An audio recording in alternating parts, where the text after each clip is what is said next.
할렐루야. 오늘은 마태복음 19장 13절에서 22절까지의 말씀을 우리가 교독을 했는데, 사실 23절부터 30절 말씀도 내내 연결이 되어져 있는 건데 그렇게 다 하기에는 좀 시간이 많이 걸리고, 22절이 이제 거기까지가 일단락이어서 거기까지 우리가 이제 말씀을 상고하고자 합니다. 지난 시간에는 우리가 이제 12절까지 상고를 했죠. 12절까지 바리새인들이 예수님을 시험하는데 이제 이혼에 관한 문제를 가지고 예수님을 이제 시험하고 있어요.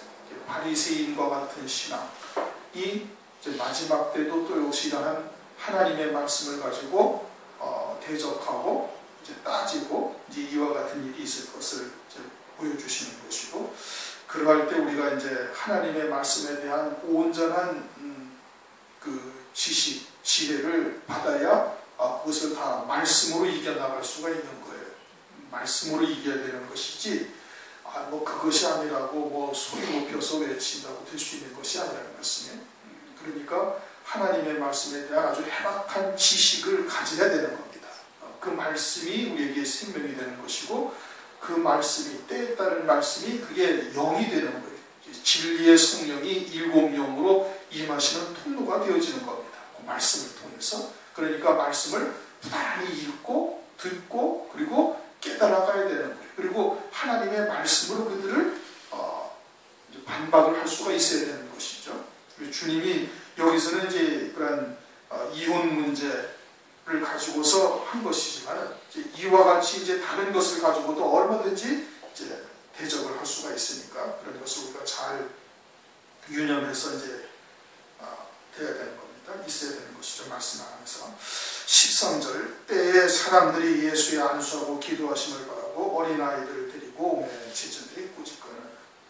그때 이제 어린아이들을 이제 사람들이 이제 데리고 예수님에게 와서 안수받고 그리고 예수님의 기도를 받으려고 이렇게 왔어요.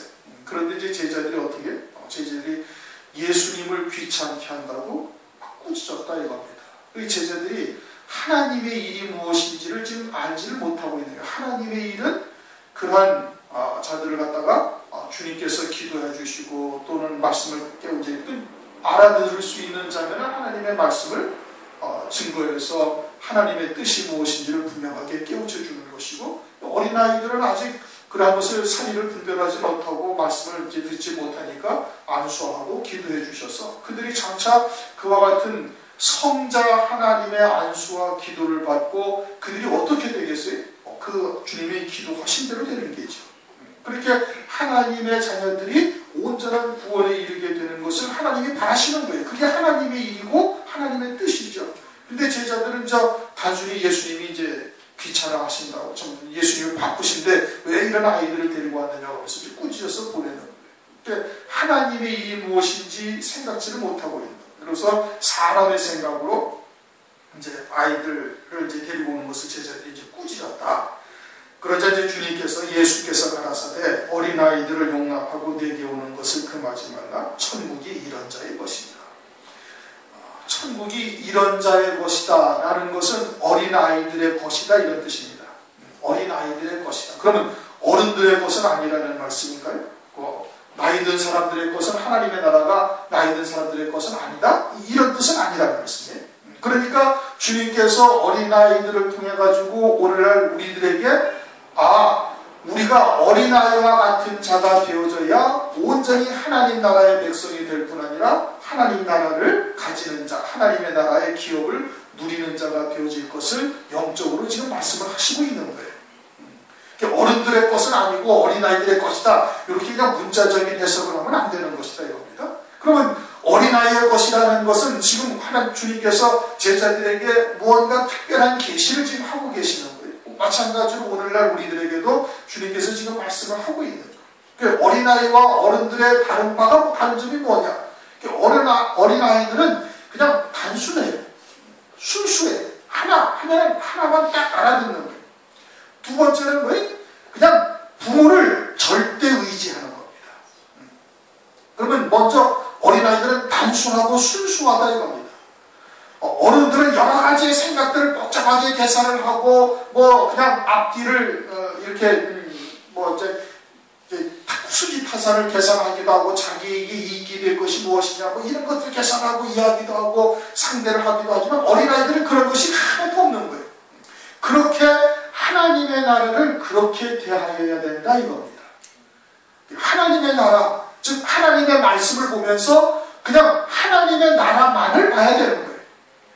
하나님의 말씀은 비록 세상에 속한 것이나 세상에 있는 것들을 가지고 하나님의 나라를 설명을 하고 계시지만은 그러나 주님께서 오셔가지고 하나님의 나라, 하나님의 일을 지금 말씀하고 계시거든요. 그러면 우리가 성경을 통해서 무엇을 봐야 되는 거예요? 그냥 하나님의 나라만 보면 되는 거예요. 하나님의 일이 무엇인지 그것만 보면 되는 거예요. 근데 이 하나님의 말씀을 가지고 그냥 여러 가지를 생각을 하는 거예요. 그러니까 다른 무엇인가를 늘 도모하고 있다 이겁니다. 다른 무엇인가를 도모하고 있다. 그러니까 하나님의 말씀, 성경을 보고서는 영생을 생각해야 될 터인데 영원한 하나님의 나라에서의 그런 하나님의 뜻이 무엇인지 우리를 위해서 이루어 가시는 구원의 역사가 뭔지 이것을 봐야 될 터인데 그런데 그걸 보지 아니하고 다른 것을 보는 거예요. 그래가지고 내 집은 만민의 기도하는 집이 되어야 되는데 만민의 기도하는 집을 뭐로 만들었다고요? 요한복음 2장이라면 장사하는 집으로 만들었다. 마태복음 21장을 가면 그에 더해가지고 어떻게? 강도의 구렬로 만들어버렸다. 그래서 주님께서 책망을 하고 계시는 겁니다. 우리가 성경을 보면서 아주 단순하게 봐야 되는 거예요. 하나님의 나라만을 봐야 되는 거예요. 그 밖에 다른 것은 생각해서는 아니 되는 거예요. 그런데 어른이 되고 생각이 많아지고 복잡하니까 다른 것을 자꾸 거기다가 이제 가증한 신앙이 되어지는 겁니다. 하나님의 말씀을 쫓는 것 같지만 속으로는 다른 생각을 하고 앉아있는 거예요. 이만큼 하나님께 헌신하면 무언가 되돌아오는 것이 있겠지? 그냥 하나님 앞에 감사하면서 그냥 드리면 되는 것인데 의와 힘과 힘으로 드리면 되는 건데 그렇게 헌신을 하면 되는 건데 늘 그 뒤에 다른 것을 복잡하게 생각을 하고 있다 이겁니다. 그래서는 하나님의 나라에 들어가지를 못한다 이거예요. 그 다음에는 어린아이는 어떻게 하다고요? 부모를 절대 의지하는 거예요. 예수님이 이 땅에 오셔가지고 얼마나 많은 시간을 기도하셨어요. 그분이 하나님이셔야 아니에요? 하나님이에요. 기도하실 이유가 없어요. 당신의 뜻대로 얼마든지 행하셔도 되는 거예요. 근데 나는 내 뜻을 행하는 것이 아니라 아버지의 뜻을 행하는 것이었다. 그러시면서 큰 아버지 앞에 기도하는 거예요. 제자를 사오실 때도 기도하고 무슨 일이 있을 때마다 또 기도하고 겟세마네 동산에서는 아주 이 땀방울이 그냥 핏방울이 되도록 그렇게 기도하셨다. 그는 전적으로 하나님 아버지만을 의지하고 하나님 아버지의 말씀에 당신의 목숨이 죽기까지 순종하신 거예요. 절대적 의지를 한 겁니다. 마치 어린아이가 부모를 의지하듯이 그렇게 의지하셨다 이거예요. 그럼 우리는 과연 그렇게 주님을 의지하고 있나요? 그렇지 못하거든요. 어른들은 어떻게 자기 생각으로 대부분 다 하고 어려운 것 있으면 그것만 하나님 앞에 기도하고 그것 가지고 하나님 뼈 부르짖고 그렇게 하는 것이 일상적인 보통의 그리스도인들의 모습이고 그렇게 해서는 아니 된다는 거예요. 그래서는 아니 되는 것이고 모든 것이 다 주님으로부터인 것을 깨닫고 아주 절대적 의지를 해야 돼요. 주의 말씀에 모든 것을 다 믿음으로 쫓아야 된다는 거예요. 마치 주님처럼. 그래서 그리스도 예수의 마음을 품으라 이겁니다. 나는 온유하고 겸손합니다. 그 뭐가 온유하고 겸손한 거예요? 하나님 아버지 앞에 아주 절대 순종하는 거예요. 하나님을 아주 절대 의지하는 거예요. 당신이 하나님이시는 것으로 육신을 입고 오셔서 육으로 사는 우리들이 어떻게 살아야 할 것인가를 본을 보이셨다 이겁니다. 그리고 그 발자취를 따라오게 하셨다 이거예요. 그러니까 하나님의 나라는 누구의 것이다? 이런 어린아이와 같은 자들의 것이다 이겁니다. 이거 아주 심각한 말씀이에요. 우리는 세상에서 여러 가지의 지혜와 지식을 갖고 아주 과학적으로 또는 논리적으로 이성적으로 이러한 판단할 수 있는 그런 것들을 계속 주입을 받아온 거예요. 그러니까 하나님을 믿는다 하지만은 온전히 믿지를 못하는 거예요. 어린아이가 그 부모를 의지하듯이 그렇게 의지하지 못하고 어린아이처럼 단순하고 어린아이처럼 순수하지가 못한 거예요. 늘 다른 것들을 생각하고 하나님, 성경에서 말씀하시는 그와 같은 하나님과 또 다른 하나님을 만들어 놓고 섬기는 경우가 많다 이겁니다. 대부분이 그런 거예요. 사실은 대부분이 그런 거예요. 말씀을 그대로 그냥 다 믿으면 되는데 그대로 믿지 못하고 자기 나름대로 취사 선택을 하는 거예요. 육신에 유리한 것을 받아들이고 또 좀 불리하고 손해가 날 만한 것은 그냥 대충 넘어가고 그러는 것이 오늘날 그리스도인들의 신앙의 모습이다 이겁니다. 어린아이들은 그렇지 않냐. 그냥 하나라고 하면 그대로 받아들이고 그리고서는 하나님 아버지를 아주 절대적으로 신뢰하는 그와 같은 어린아이들의 모습을 말씀을 하시면서 천국은 이런 자의 것이다. 이런 자의 것이다. 우리가 그러한 믿음을 가지고 살고 있는지 우리 스스로를 심각하게 돌아봐야 되는 겁니다. 그래서 저희 위에 안수하시고 거기서 떠나십니다. 그들을 하나님께서 어린아이들을 하나님께서 주님께서 안수하셨다. 그들에게 하나님께서 복을 주시고 거기서 떠나십니다. 16절 어떤 사람이 주께 와서 가로되 선생님이여 내가 무슨 선한 일을 하여 영생을 얻으리까. 우선 이제 이 말씀에 들어가기 전에 우리가 먼저 생각해야 할 것이 뭐냐면은 성경에 이것을 기록한 것은 우리들에게 교훈으로 주신 거예요. 거울로 주셨다. 로마서 15장이나 고린도전서 10장이라는 그렇게 말씀하고 있죠. 말세를 만난 너희들에게 경계로 주셨다. 고린도전서 10장에 그렇게 말씀하고 있어요. 그리고 우리에게 교훈으로 주셨다. 여기 다 기록해 놓은 것이.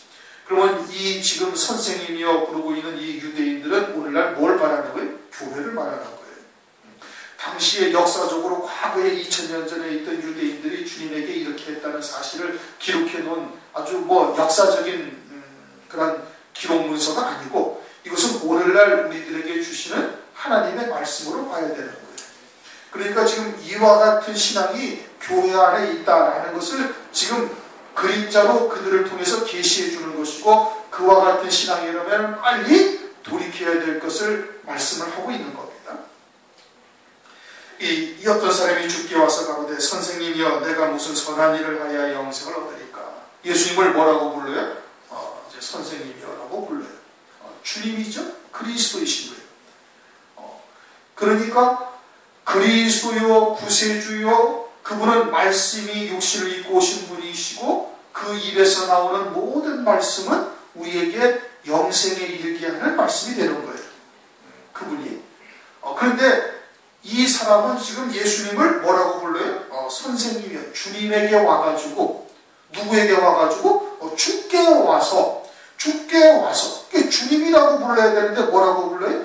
선생님이라고 부르고 있다. 선생님이라는 것은 구세주와는 주님과는 다른 뜻이에요. 선생님이라는 것은 훌륭한 교훈들을 잘 가르치는 자가 선생님인 거예요. 당시에 랍비와 같은 자 또는 당시에 이제 어떤 훌륭한 사람과 같은 자로서 예수님을 바라보고 있는 거예요. 그것은 무엇을 말하냐면 주님을 보고 선생님이라고 불렀다라는 뜻은 그는 물론 주님을 그리스도로 영접하고 있지 않지만 영접하고 있지 않을 뿐만 아니라 주님이 하시는 말씀을 그저 훌륭한 교훈 정도로 생각을 하고 있다 이겁니다. 다시 말하면 오늘날로 말한다면 어떤 철학이나 또는 윤리도덕이나 이와 같은 그러한 훌륭한 가르침과 같은 말씀으로 바라보고 있는 거예요. 그것은 성경을 그렇게 바라보고 있다는 뜻인 겁니다. 성경이 곧 말씀이 육신을 입고 오신 주님이 주신 말씀이고 이 말씀이 우리에게 영생에 이르게 하시는 말씀이요 생명이 되는 말씀인데 이러한 말씀을 그와 같은 영생의 말씀으로 보지 아니하고 그저 생활교훈과 같은 훌륭한 하나님의 말씀, 훌륭한 교훈적인 말씀, 인생들이 이 땅에서 어떻게 살아야 할지 그와 같은 것을 갖다가 가르치는 말씀 정도로 보고 있다면 그 사람은 그리스도를 그리스도로 보고 있는 것이 아니라 세상에서 난 훌륭한 현자 중에 한 사람 정도로 바라보고 있다라는 것을 말하고 있는 겁니다. 자기는 예수님을 그리스도라고 고백할 수 있을지 모르지만 그러나 그 주님을 바라보는 시각은 선생님 정도로 바라보고 있다라는 것을 지금 말씀을 하고 있는 거예요. 또는 이제 그와 같은 선생님으로 바라본다라는 것은 그것은 그리스도를 인정하지 않는다는 뜻이죠. 그러니까 골로새서 2장 8절에 뭐라고 그랬어요? 헛된 누가 너희들 갖다가 그런 헛된 철학이나 세상의 초등학문으로 너희를 노력할까 주여. 이것은 그리스도를 섬기는 것이 아니다 이겁니다. 그리스도를 섬기는 것이 아니다. 그러니까 이처럼 생활교훈이나 우리가 이 땅에서 살아가는데 어떻게 하면은 복을 받아서 살 것인가, 이와 같은 말씀도 역시 마찬가지로 주님을 섬기는 것이 아니에요. 빌립보서 3장을 보면은 그건 그리스도의 원수로 행한다 이겁니다. 그리스도의 원수로 행한다는 것은 그리스도 안에 있으면서 그리스도의 원수로 행한다는 것이지 그리스도 밖에 있는 사람들을 말씀하고 있는 것이 아니죠. 그러니까 그처럼 기복적인 신앙, 세속적인 신앙이나 혹은 생활교훈으로 하나님의 말씀을 바라보고 있다면 그것은 입으로는 예수님을 주라고 고백하고 있을지 모르지만 그것은 선생님 중에 한 분 정도로 바라보고 있는 신앙이다. 이것을 지금 말하고 있는 거예요. 그러면서 그 다음에 뭐라고 그래? 내가 무슨 선한 일을 하여 영생을 얻으리까. 신앙생활을 하는 주체가 누구라는 거예요? 나라는 얘기예요. 근데 사람이 영생에 이르는 길을 갈 수가 있어요? 없어요? 갈 수가 없지요. 썩어질 육체로 가시와 엉겅퀴밖에 내지 못하는 육을 입고 있는 인생이 어떻게 영원한 생명에 이르는 길을 갈 수가 있는지, 묻는 것 자체가 지금 잘못 묻는 거예요. 묻는 것 자체가 잘못 묻는 거예요. 묻고 있는 것이죠. 영생은 그리스도가 영생인 거예요. 그리스도를 믿어야 영원한 생명에 이룰 수가 있어요. 하나님께서 물론 이제 뒤에 이제 계명들을 지키라 율법을 주셨지만 율법도 역시 마찬가지로 몽학선생이 되어져서 그리스도에게로 인도하는 몽학선생이요. 율법을 주신 뜻은 그리스도를 소망하게 한 것이. 그런데 내가 무슨 선한 일을 하여야 영생을 얻으리까? 그런 영생에 이르는 주체가 자기가 되어져 있고 있는 것이, 자기가 되어져 있는 것이죠. 그러면 오늘날 이제 서두에도 얘기한 것처럼 이것이 오늘날 교회들에게 하시는 말씀이다라고 지금 말씀을 드렸어요. 그러면 유대인들은, 당시 유대인들은 이 말을 하고 있는 유대인은 지금 예수님을 믿지 아니하는 자니까 그런 것이고, 우리는 예수님을 믿고 있으니까 그럼 우리는 영생에 이르는 자가 되어져 있는 것이 아니냐. 그런데 예수를 믿는다라는 것은 갈라디아서 2장 20절 말씀처럼 나는 그리스도와 함께 십자가에 못 박혔고, 그러니까 뭐라는 거예요? 예수를 믿는다는 것은 우리의 옛사람, 즉 내가 나라고 생각하고 있는 그러한 인격체는 예수와 함께 십자가에 못 박힌 존재라는 것을 믿어야 되는 거예요. 그리고는 내가 사는 것이 아니라 그리스도께서 사시는 것이다 이거예요. 이제는 내가 사는 것이 아니라 하나님의 말씀을 믿는 믿음으로만 사는 자가 되어야 되는 거예요. 말씀이 나의 주가 되고 말씀이 나의 주체가 되어져서 말씀이 나를 움직이는 존재가 되어야 되는 거예요. 말씀에 붙들린 바가 되어져야 되는 거예요. 그것이 성령의 인도함을 받는 것이죠. 하나님 말씀이 내 안에서 생각나게 하시고 기록된 말씀을 갖다가 나와 일깨우시고, 그리고 말씀이 살아나라 하면 그냥 그대로 말씀대로 순종하는 자가 되는 거예요. 다윗처럼 자신의 감정까지도 다 말씀 앞에 내려놓고, 그리고서는 하나님의 말씀이 인도하시는 대로 쫓아가는 자, 따라가는 자, 순종하는 자 되는 것이, 그게 믿음으로 사는 거예요. 그것은 내가 하나님의 말씀을 믿는 것이 아니고 내가 하나님의 말씀을 지키는 것이 아니다. 이게 말씀에 붙들린 자가 되는 거예요. 바울처럼 말씀에 붙들린 바가 되어져서 그리스도를 주라 증거하기를 마다하지 아니하는 사람처럼 되는 것이죠. 그러니까 내가 무슨 선한 일을 하여야 영생을 얻으리까 하는 문제 자체, 질문 자체가 지금 잘못되어져 있는 거예요. 이것은 자기가 신앙생활의 주체가 되어져 있는 거예요. 다시 말하면 육으로 살고 있다 이겁니다. 자기가 전혀 죽지 않는 거예요. 옛사람은 그대로 있으면서 신앙생활을 하고 있는 거예요. 그런데 오늘날 그리스도인들이 대부분 그렇게 하고 있는 거예요. 예수를 믿는다 하지만 전부 다 자기가 신앙생활의 주체가 되어져 있어요. 그래서 내가 하나님의 말씀을 믿고 내가 행하고 내가 하고 이와 같이 전부 다 자기가 신앙생활의 주체가 되어져 있는 것은 영생과는 이미 거리가 그건 먼 거예요. 영생과는 전혀 다른 길을 지금 가고 있는 겁니다. 하나님의 의와 사람의 의가 무엇인지를 분별하지를 못하고 있는 것이다, 이런 뜻입니다. 그러면서 내가 무슨 선한 일을 하여 영생을 얻으리까? 그 예수께서 가라사대 어찌하여 선한 일을 내게 묻느냐? 선한 이는 오직 한 분이시냐. 그 선한 이는 한 분이시라는 것은 누구를 말씀하고 있는 거예요? 하나님을 말씀하고 있는 거예요. 하나님 아버지. 하나님 아버지가 선한 분이시고, 선한 일은 그럼 어떠한 것이 선한 일이에요? 하나님 아버지의 일이 선한 일이에요. 그럼 하나님 아버지의 일이 뭐냐? 하나님 아버지의 일은 요한복음 6장 28절 29절 우리가 어떻게 하여야 하나님의 일을 하오리까? 예수께서 대답하여 가라사대 하나님의 보내신 자를 믿는 것이 하나님의 일이라. 하나님의 보내신 자를 믿는 것이 하나님의 일이래요. 선한 분은 하나님 한 분이시래요. 그럼 선한 분은 하나님 한 분이시고 선한 일은 하나님의 일만이 선한 일이에요. 그냥 우리의 이성적이나 세상의 일반적인 논리로 선한 일을 착한 일 이것이 말씀하고 있는 것이 아니고 선한 분은 한 분 하나님 분이시고 하나님의 일만이 선한 일이고 그럼 그 선한 일은 하나님의 일은 뭐냐? 하나님의 보내신 자를 믿는 거예요. 그 누구예요? 그 예수 그리스도를 믿는 것이 그것이 영생이다 이겁니다. 그것이 영생이에요. 또 이 내가 무슨 선한 일을 하여 영생을 얻을까? 그건 영생이라는 것이 뭐냐? 영생이라는 것도 요한복음 5장 39절을 보면은 너희가 성경에서 영생을 얻는 줄 알고 성경을 상고하거니와 이 성경은 곧 내게 대하여 증거하는 것이다. 성경을 주신 이유가 뭐예요? 영생을 위하여 주신 거예요.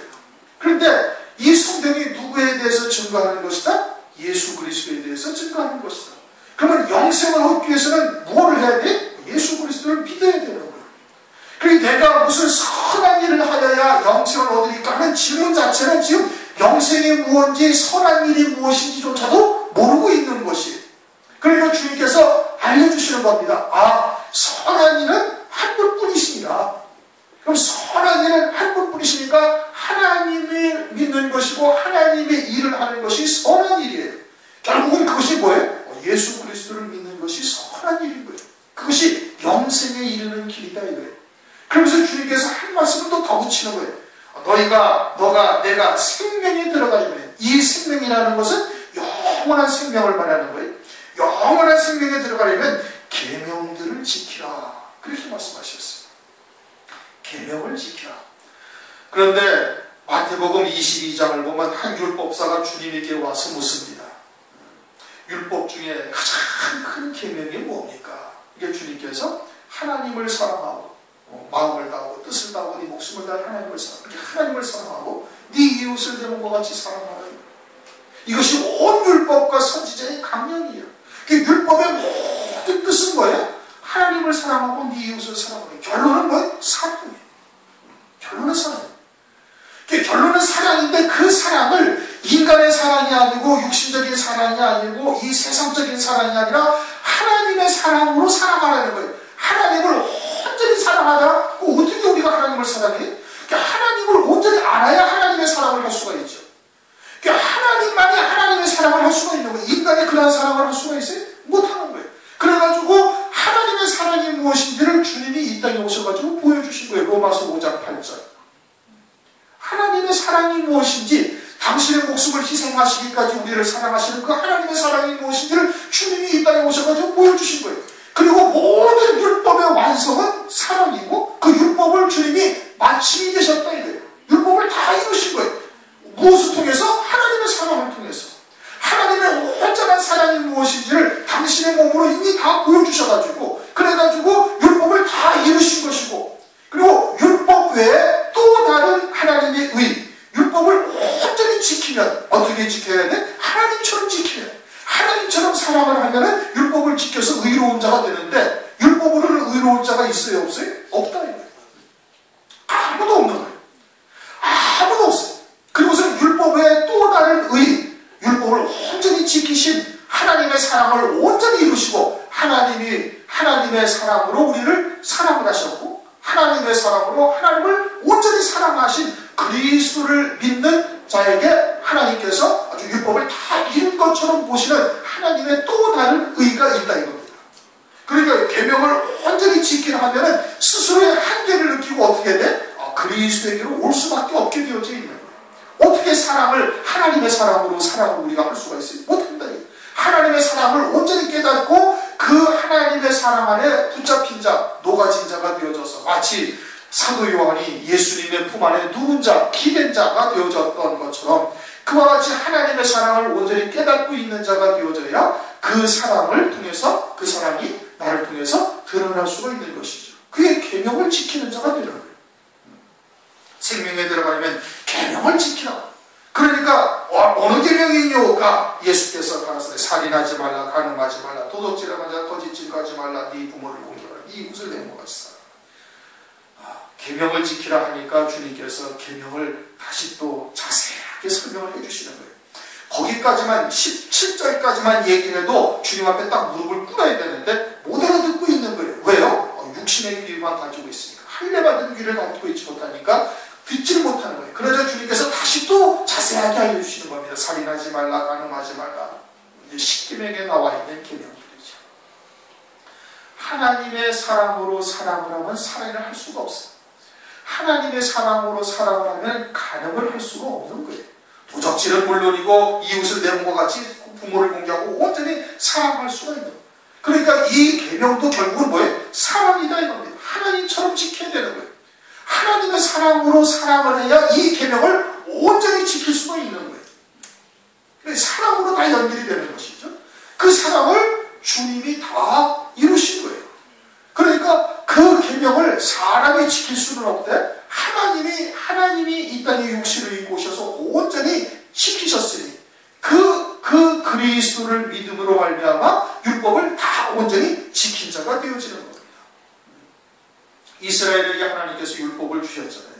율법을 주신 이유가 뭐예요? 그것이 몽학 선생이 되어져서 그리스도에게로 인도하시기 위해서 주신 거예요. 그러므로 계명을 다 지킨다 하는 것은 곧 그리스도에게로 오라 이런 뜻인 겁니다. 그리스도에게로 오라. 그러자 20절 그 청년이 가로되 이 모든 것을 내가 지켰사오니 아직도 무엇이 부족하니까. 청년이 뭐라고 해요? 다 지켰다 이겁니다. 그러나 실상은 지킨 거예요? 못 지킨 거예요? 못 지킨 것이죠. 그런데 자기는 다 지켰다고 알고 있는 거예요. 오늘날 예수 안에서 옛사람을 십자가에 못 박지 못하고 내가 신앙생활을 주체가 되어져서 하고 있는 신앙은, 자기의 의, 사람의 의로 살고 있는 신앙은 오늘날 이와 같은 모습으로 자신이 하나님 앞에 다 지켰다고 생각을 하는 거예요. 11조 드리고 주일 성수하고, 그리고는 하나님 앞에 나와서 온전히 헌신하고 있으니까 나는 하나님 앞에 아주 합당한 자라고 그렇게 생각을 한다. 그러나 그런 것이 아니죠. 그런데 자기는 겉으로는 다 지킬 것 같지만, 그런데 뭐라고 그래? 청년이 가로되 내가 이 모든 것을 지켰으니 아직도 무엇이 부족하니까. 뭔가 한쪽으로는 허전한 것이 있는 거예요. 한쪽으로는 뭔가 온전치 못한, 그렇게 영이 예수를 그리스도로 믿음으로 말미암아 그 영이 살아있으니까 그 영이 무언가 충족되지 못하고 온전치 못하다는 것을 깨닫고 있는 거예요. 그러니까 무엇이 또 부족하니까? 라고 지금 주님께 묻는 것이죠. 그와 같이 육으로 신앙생활하는 자들은 무언가 허전한 겁니다. 무언가 허전하니까 교회 안에 무언가를 자꾸 만드는 거예요. 여러 가지 프로그램을 만들고 뭐를 만들고, 그리고 여기도 속해 있고 저기도 속해 있고, 그래가지고 막 육체를 분주히 움직여야 그래야 무언가 한 것 같은 느낌이 드는 겁니다. 그 영이 채워지지 아니하니까. 하나님의 말씀으로 생명의 떡이 채워져서 그 영이 충족되어지면 그렇게 바꿔야 할 이유가 없는 거예요. 주님이 가라 하면 가고, 주님이 하라 하면 하는 것만 하면 되는데, 그런데 영이 채워지지 아니하니까 어떻게 자꾸 육체를 갖다가 바꾸게 만들고 뭔가를 만들어서 여기에 소속이 되고 저기에 소속이 돼가지고 막 이리 가고 저리 가고 왔다 갔다 해야 그래야 뭔가 한 것 같은 생각을 갖는 거예요. 그러나 그렇게 한다 해서 그 영이 채워지는 것이 아닌 거예요. 이 청년이 뭐예요? 다 지켰다 이거예요. 다 했다 이거예요. 교회에서 주일 성수도 하고, 아버지 학교에도 참석하고, 뭐 청년부에도 참석을 해가지고, 어디 가서 뭐 몽골에 가서 선교도 하고 오고, 뭐 어디 가서 뭐도 하고 오고, 쭈기를 가지고도 선교도 하고, 이렇게 왔다 갔다 하니까 뭔가 된 것 같아요. 그러나 가장 중요한 것은 자기의 구원이에요. 다른 사람보다도 자신의 구원이 가장 우선되어져야 되는 거예요. 내가 어린 양의 생명체의 동력이 되지도 못했는데 다른 사람들한테 아무리 말씀을 증거한다고 뭐 증거할 수도 없지. 자기가 어린 양의 생명체의 동력이 되지 못하고 그리스도의 신부가 되어져 있는 그 믿음의 자리에 서 있지 못하는데 어떻게 생명의 말씀을 전할 수가 있어요? 내게 생명이 되어져야 전하는 거예요. 그런데 그러지 못한 신앙에서 나가서 아무리 뭘 이것도 하고 저것도 하고 저것도 한다 해서 그것이 온전한 생명에 이르는 것이면 그러지도 못하는 거예요. 자기도 구원에 이르지 못하면서 다른 생명들까지 엉뚱한 엉뚱한 곳으로 잘못된 길로 인도하는 어리석음을 지금 범하게 되는 것이죠. 그러니까 교회가 여러 가지 프로그램을 만들어 놓고 있는 겁니다.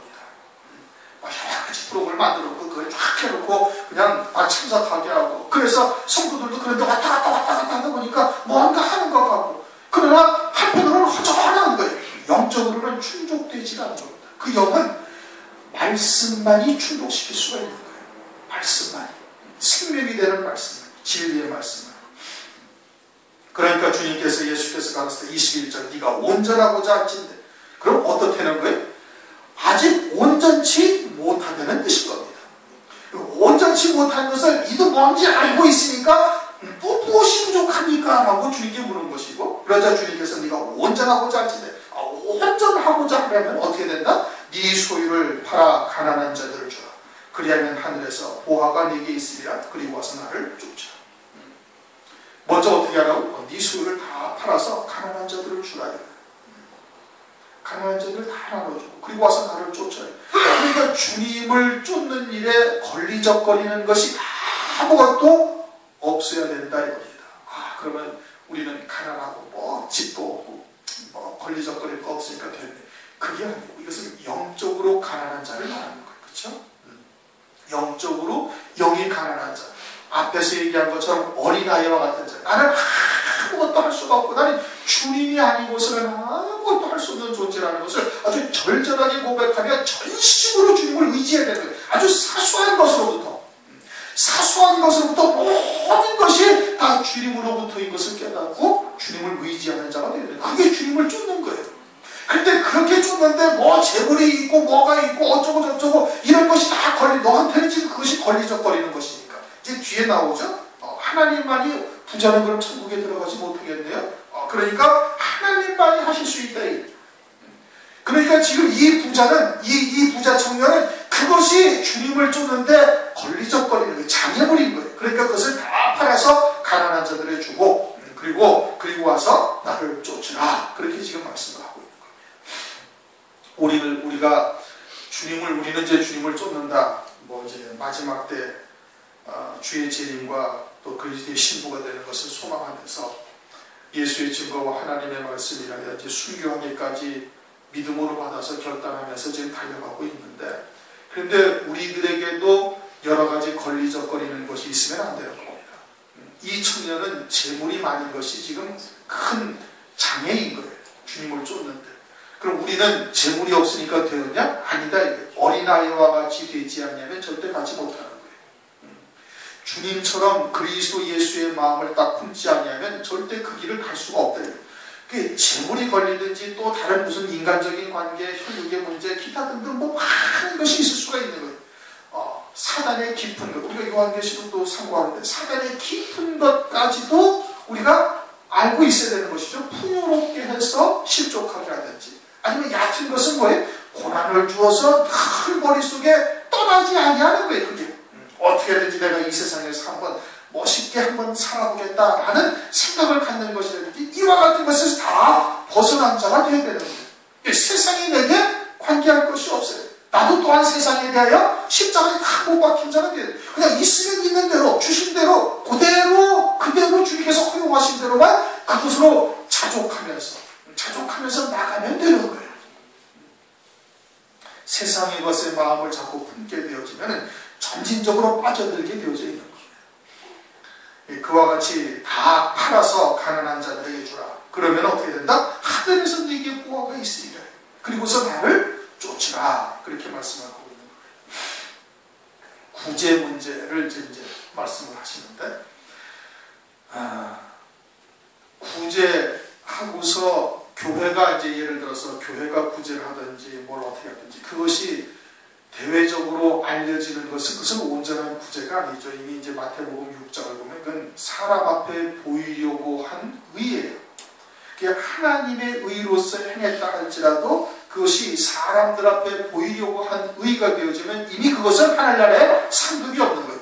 하늘에서 네 보아가 하늘에서 보아가 네게 있으리라 하는 그와 같은 구제가 되기 위해서는 주님의 이름으로 주님이 하신 것으로 다 하고 끝나버려야 됩니다. 사람들에게 절대 인정받으려 해서는 아니 된다. 교회의 일도 다 마찬가지인 거예요. 전도하는 것도 또는 교회 일하는 것도 하는 것도 모든 것이 다 주님이 내게 주신 힘으로 주님이 내게 주신 능으로 그냥 주님의 이름으로 한 것일 뿐이지 성령의 감화 감동에 의해서 주님으로 한 것이지 내가 한 것으로 되어져서는 그것은 하늘의 보화가 되어 있지를 못하는 것이죠.